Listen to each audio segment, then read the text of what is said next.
It's been dark way too long in this place. That bright smile long gone been replaced. From ear to ear I see that fear in your face. Tell me when the last time you felt safe, cause there's some evil people in the streets. Evil at your front door, creeping while you sleep. It's time to raise up, show that evil we ain't weak. We don't turn the other cheek, I can show you how to be strong. Come on, follow me. Heard you looking for a hero. Well, look up. No more running from the bad guy. I'ma stare him in the eye like, what's up? I know the journey got hard for a minute, but I ain't giving this up. Yeah, I got the heart of a champion. If I get knocked down, I get back up. We go through bad days, hard times, low pay, high crime, pathways to a life without sunshine. I'm the lifeline. With this life, I'm gonna be the pipeline, shining in the nighttime. Bet on me to swoop down. I'ma go toe to toe. Already know that I'm never gonna back down. Bet on me to stand tall. I take on anything for my crew. Bet I risk it all. Wicked people in the streets. Corruption in the politics and the police. It's time to raise up. Take a stand against the seat. We won't take a back seat. I can show you how to be strong. Come on, follow me. Heard you looking for a hero. Well, look up. No more running from the bad guy. I'ma stare him in the eye like, what's up? I know the journey got hard for a minute, but I ain't giving this up. Yeah, I got the heart of a champion. If I get knocked down, I get back up. Get back up. Get back up. Get back up. Get back up.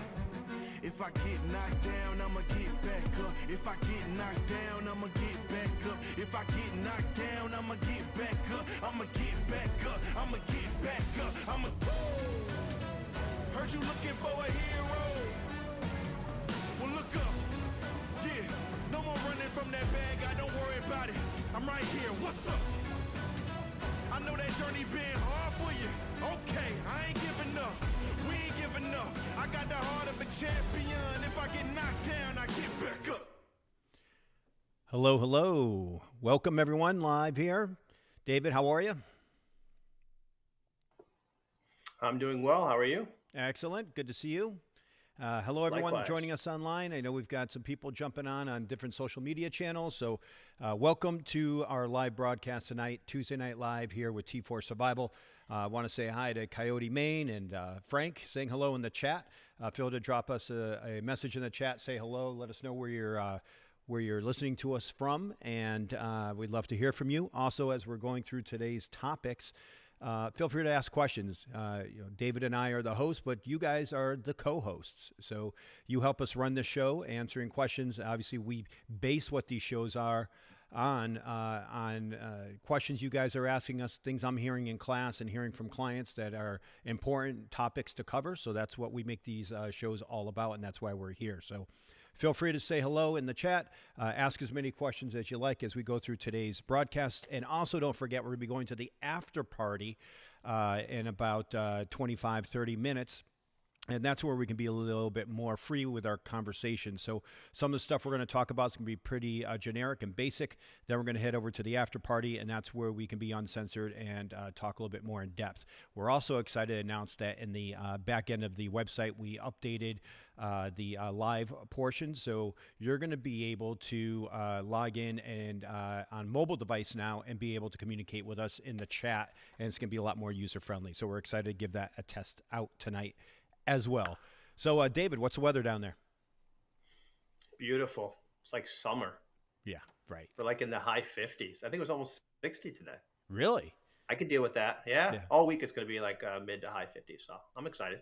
We were today, it was incredible wind here on Moosehead Lake. I really like last night. It was like 40 mile per hour, 50 mile per hour gusts when I was going to bed.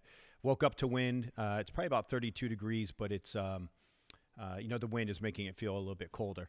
And it was great because I had my gravel driveway for a little bit. Everything melted. I was like, all right, we're great. Let's get out to the range, start working on stuff for camp.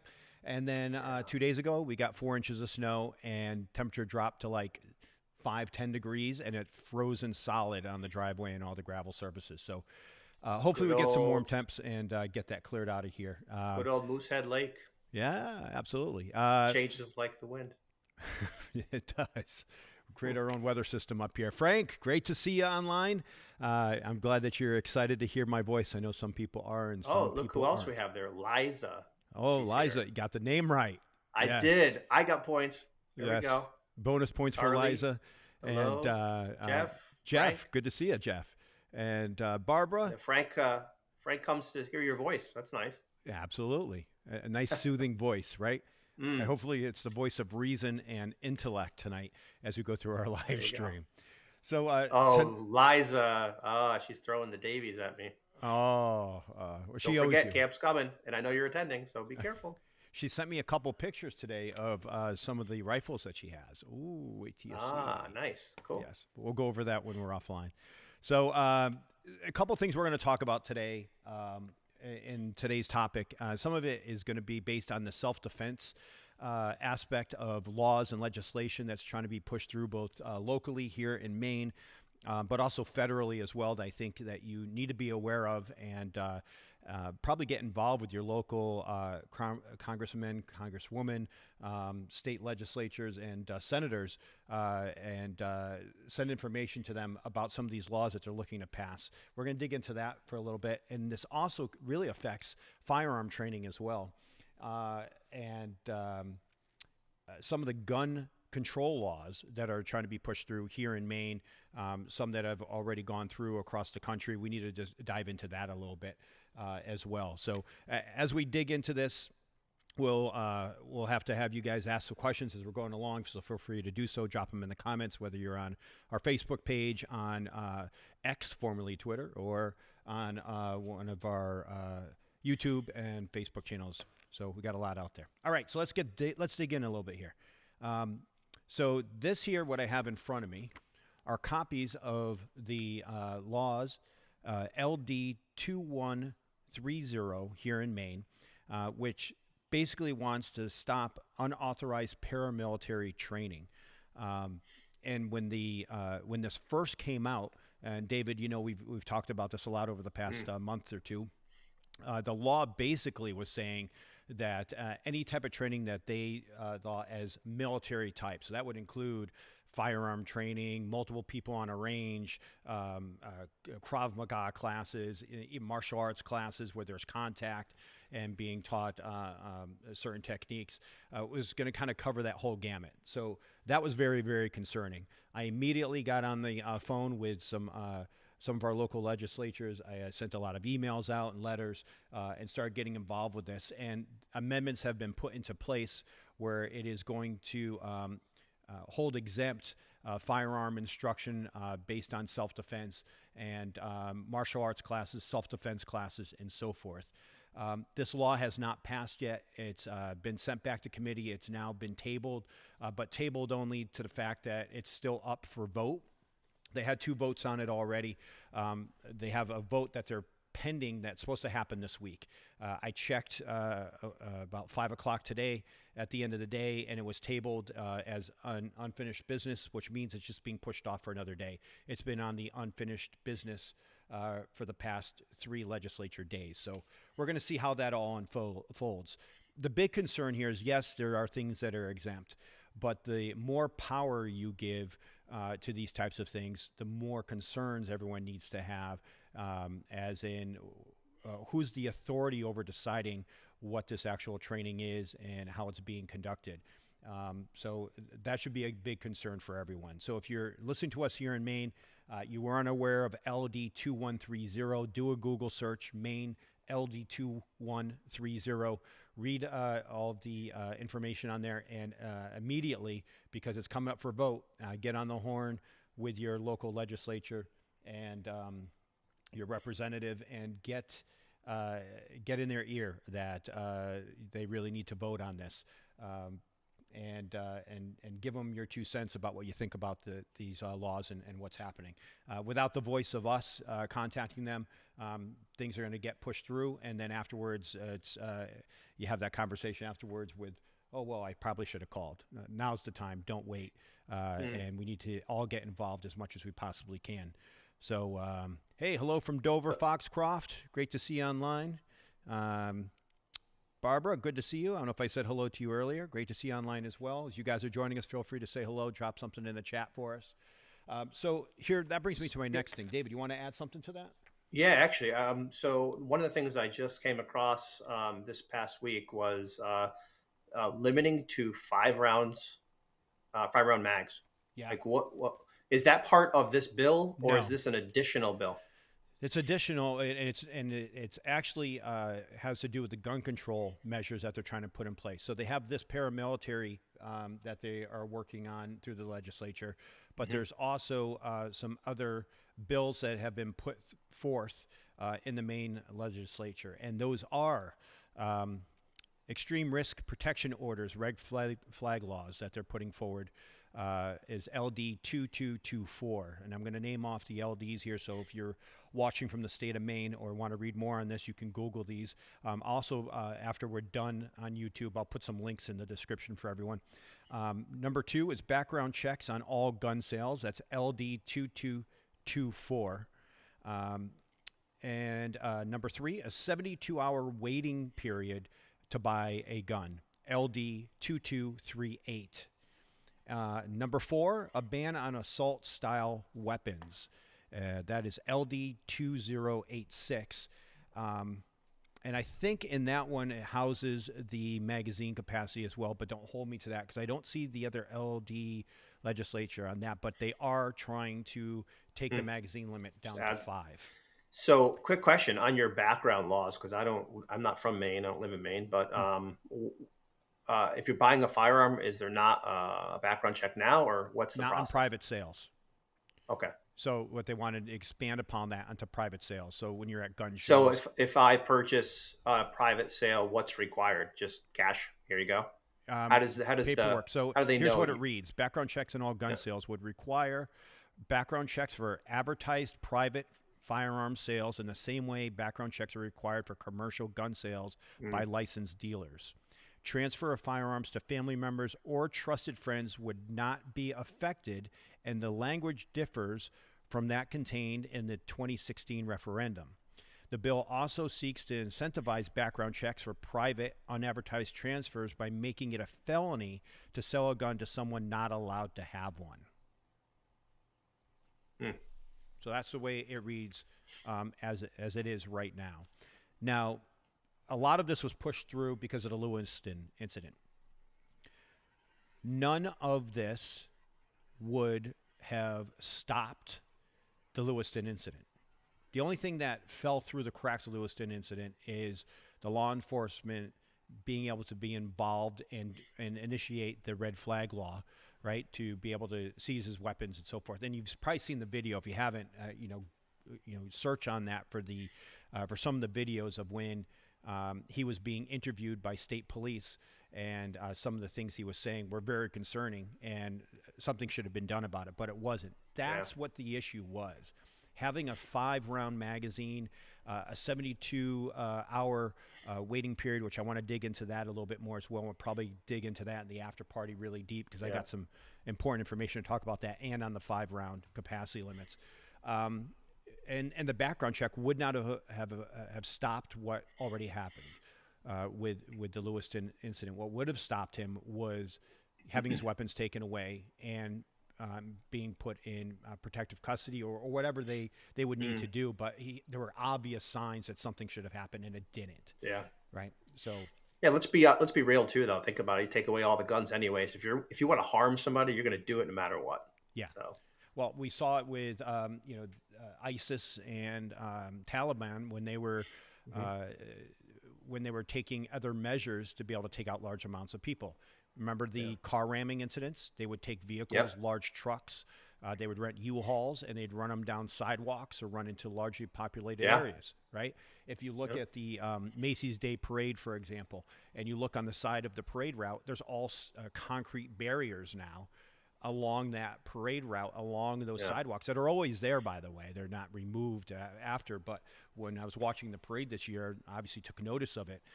So it stops a vehicle from being able to go on to those public areas of people are walking, be able to take out large amounts of people. And then we look at Europe.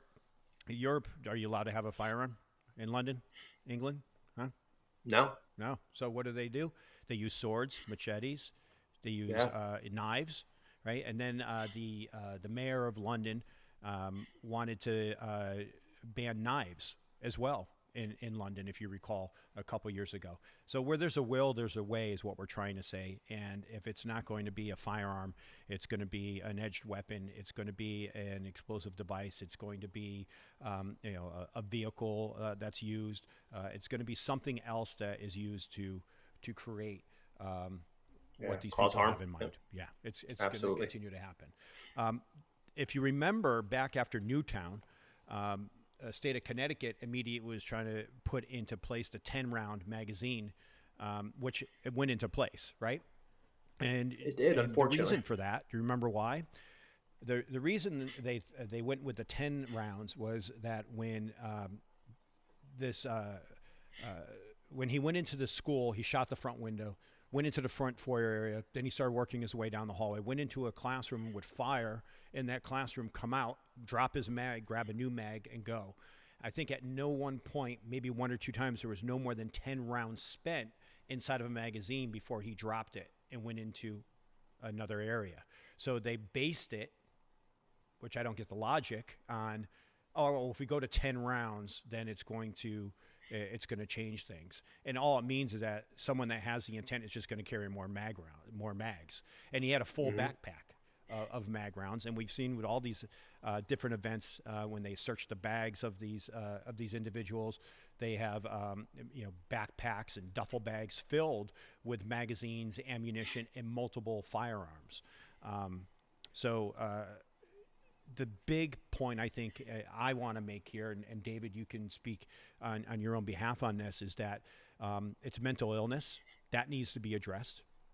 And every one of these incidents, there's signs and signals, loud and clear signs and signals that something's about to happen. And those are either ignored or not addressed. The importance of if someone is not in the right frame of mind, of family members and people coming forward to help deal with that. And I also believe that's going to help more with suicide as well, because a lot of these incidents, their plan is at the end to be gone anyway, right? Commit suicide, Yeah. whether it's they take their own life or they do a suicide by police officer or someone else that might be there. But if you notice something is wrong, isn't right, and this person just isn't acting the way they normally do, get involved. And I think a lot of people just kind of ignore it, or like, he's goofing around, he's not going to do that, and then afterwards Yeah. it happens, and you hear it too time and late. time again, and the interviews after an active shooter event, people are like, he did say something. He was mentioning this. He posted something on social media. He texted me such and such information, and I thought it was a little bit odd. Well, here we are. So Yeah. people getting Yeah, involved. I think being as vocal. corny as it is, you see something, say something. I mean, absolutely report it. Yeah. I think we need families to be way more involved.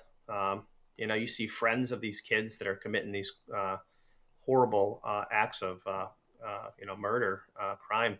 Right. And they're like, oh, I should have said something, or they said this. Like, just report it.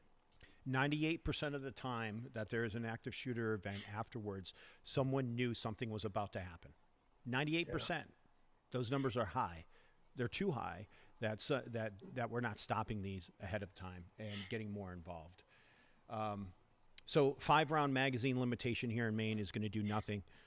It's going to take the flip. The people that want to defend themselves and want to stand up for themselves and protect their family, it's going to put those people in harm's way. And that's what we're going to dig into more in the after party. So let's talk a little bit about the state of the world. So much has happened over the past couple weeks. I know a lot of you have reached out to us regarding the cyber attacks and what our thoughts were on everything that's going on with the cyber attacks. And hey, Scotty, good to see you online. Thanks for dropping a hello to us. We had a couple weeks ago the AT&T outage, right, which affected a lot of different networks. Then we have the Facebook down, right? Facebook and Instagram, Meta down. We have the healthcare system that's been hacked and down, and as we discussed earlier before we came online, United Healthcare system was taken offline and held at ransom. And they just the past few They days paid a ransom, right? Yeah, they paid. Drum roll, please. 22 million. 22 million. Jeez, $22 that's million disgusting. to get their systems back online. So there's a lot going on, everyone, and it just kind of brings basis to what we've been discussing for the past month or two with you guys online, and making sure to get things, in line, and be prepared for outages, both internet-based, whether you can't get online yourself, or just be able to access your social media platforms, or access, as David and I were discussing before we came online, banks. Banks. I mean, who's to say that that's not the next target? I mean, to be honest, imagine having that attacked. You're talking, oh God, it would be devastating. Right. Couldn't access your funds. You can't buy anything. I mean, it would put the world in a disarray anyway. So I'm not sure if the cash would matter after that point, but it would be a disaster. Yeah. Even for a couple of days. And everyone's, money is insured, but what good is that going to do you in the moment where you can't access your funds and they're telling you, oh, don't worry, the money's insured. And then you can't contact the bank. You can't get customer service on the phone. And you're good luck with that. Going on, because your phones will be down at the same time. And so if you're not planning now and you don't have a small stash of cash where it's accessible to you, bigger than small, you better start rethinking your plan. Bigger than small. Yeah. Well, you know what I mean. Yeah. You don't need to take out all the money from the bank unless you want to. That's up to you. But I would have something. Oh yeah, and enough to think about what you would need to get by for an extended period of time. Is what you would need to rule of thumb. Not, I can't access for a few hours or 24 hours or 48 hours. Think about extended period of time, what you would need on hand cash wise to be able to function. If the banks are down, you're not going to be able to use credit cards at the grocery stores or the convenience stores. No debits. No debit cards. There's no tap pay. Gas. Right. Nothing. And that's going to affect things down the line as well. So how long will you actually be able to get food? Because the grocery stores are going to need to pay out their vendors to be able to get their food delivered. But if the vendors are saying, well, how are we going to get our money from you? You don't have enough cash to pay for this delivery, and you can't write us a check because we can't access any banking information right now. Yeah. I think it's going to start really affecting things. So plan ahead. We hope we're wrong, but signs are definitely showing that things are going to get a lot more crazier over the next couple of months and toward the end of the year. So I think everyone needs to be prepared. Jeff wanted to talk about radios, multi-band and ham and etc. So we'll dig into that for a couple minutes. And Jeff, what I'm going to do is next live stream, or maybe in the after party, we could dig a little bit more in depth about different types of radios that we would recommend. I know, David, you just ordered a few more. I ordered some more as well. Some people have been kind of on the fence about the ham or the GSMR. The reality is that you're probably going to be using those bands in an emergency situation, so you're not going to need a license to be able to broadcast on the bands. A benefit of having your license, though, is one, operationally, how to properly use one, and two, being able to have your handle as a ham radio operator. I think also could be of a benefit to you in the future. But if things go sideways, you're most likely going to want these communications to be able to gather intel, to listen, maybe not necessarily broadcast. And some of these different radios, whether you're in the woods or you're traveling abroad, there's different times of the day that you can access these certain frequencies on these bands and be able to broadcast for emergency. So essentially what it's like is that you're out in the middle of you're in the north woods of Maine and you're hiking and you get lost or you get injured. Your phone's not able to operate on 911. You can't get a cell signal out, but you have your radio with you. Well, between 12 noon and 1 p.m., that that band opens up with this certain frequency, and people are supposed to monitor that. So let's say I'm hiking in the woods and I'm 3 miles away from you. I stop at noon. I put on that frequency just to see, is someone calling for help? Does somebody need something? Is there an emergency that's going on? And there's preset frequencies and times that you could jump on to be able to monitor a time window to see what's going on. The good thing about that is that you're not going to keep your battery on operating for 5-6 hours when it's not that time to listen or monitor. You might throw a couple comms just to try to get people's attention, realize you're not getting anything, shut the radio off, wait to that open window time to go to that frequency, and then broadcast from there that you are in need of emergency help. I believe some of the rangers up here also monitor those frequencies at those times.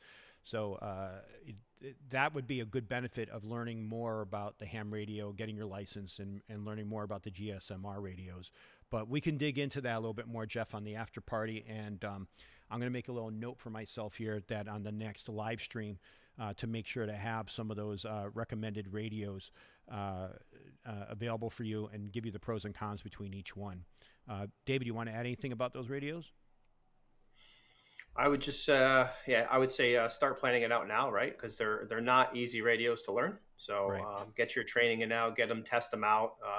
There's a lot of different gadgets you can add to them, like longer antennas. If you have family members who are maybe a few miles away, now's a good time to get them out, test them, see if the antennas are going to give you the distance that you need. But yeah, I would start ordering now, because again, if things happen and go sour, you're not going to be able to go to Amazon or the internet to order stuff. So Right. start planning now. They're not that expensive, to be honest with you. They're Now you pretty get reasonable. two of the ones I just ordered were like $70 for 2 radios. Yeah. Then you upgrade the antenna, which I'll have in the next live stream as well for you, Jeff, of the recommended antenna that I know a bunch of people are using and had really good success of being able to push 2, 3, 4 miles. What are they running for a length? Do you know? For length of the antenna. Yeah, because I know that there's a 18-inch, there's like a 36-inch. I don't think it that was you can 36. slap I on. think it Okay. was less than 36, but I believe more than 18. I'll see Okay. if I could find that information rather quickly while we're It's on. probably a 24-inch then or something like that. They Yeah. do have quite a variety. And then it also depends too, if you're in a heavily wooded area or buildings around you, it's going to limit your ability to transmit and Right. receive. A urban setting, when you have concrete walls and buildings and vehicles, are all going to Yeah. play a role into the distance that you're able to have. But I have a couple of antennas that I could recommend. I can't really find them here this quickly. We could do some but research and yeah, cover it next time. I've got them written down, and I'll make sure to have them for you for the next live stream, or even be able to dig them out in the after party. Jeff says he purchased a couple, but don't know how to utilize them. Jeff, did you get ham or did you get GSMR? Let me know. Drop it in the comments. And anybody else that's on right now that has questions regarding those, feel free to drop them in the comments. And if I don't address them now, I could still put them into the after party to address, or put it into the next live stream. We're going to be heading over to the after party in a few minutes. I want to update everyone that we upgraded the back-end video system on the after party. So when you log in as a member, if you haven't become a member of our site yet, head over there now, sign up. It's free and it's easy, and we'll authorize you to get into the after party. Once you're in, you go to the members tab at the top of the menu, drop down to live stream. When you click live stream, there's going to be an image there. It says click here to go to the after party. When you click that, it will bring you to the after party stream. Now, whether you're on mobile or desktop, you should be able to access the comment window and those cool little emojis that people like to put up, and be able to communicate a little bit better with us. It's not going to be a situation where you can put on your cameras. It's going to be somewhat like this or like it was before, but the comment box now, if you're on mobile, will be visible to you, because I know a lot of people weren't able to communicate with us easily on mobile. If you're liking this content you're hearing, by the way, please hit that like button for us. We appreciate it. It helps us with the algorithm on YouTube and helps get our podcast out into the hemisphere out there, and gets us known a little bit more. David, you want to add anything else in before we head over to the after party? I don't think so. I just have a comment here from Jeff. Yeah. Ham, I believe. Yes, I believe that is a correct answer. So he's running a ham radio. Ham. Got it. Okay. Yep, ham. All right, good.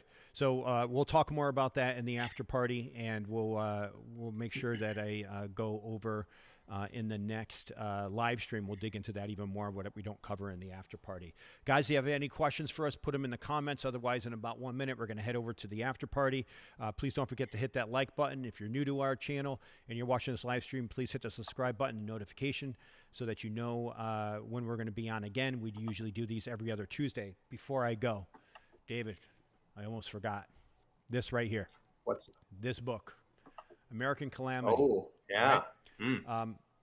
Edward Pocock, the author of this book, and I have been in touch. I was introduced to him through Michael Kahn, who's a good friend with Ed, is going to be doing a live stream with us on Thursday, March 28th, 8 p.m., and talking about this book. Man, this book has so much information about what is going on right now in our world. Yeah, it's wild. It is wild. It is. It's worth picking up. Definitely. I'm going to put a link to this book in the description here on YouTube later on tonight when we're done with the after party. But I highly recommend that you get this book. If you can, guys, also feel free to message me or text me, and I'll send you a link to grab the book off of Amazon or off the publisher's website. But a really, really good book, and you're not going to want to miss this interview and be online for that live stream with Ed and hear what he has to say. The man is a brilliant person that has done a lot of research on shit hits the fan that we always discuss in EMPs, and a wealth of knowledge. So I'm honored to have him on the show in a couple of weeks. So guys, without further ado, we're heading off to the after party.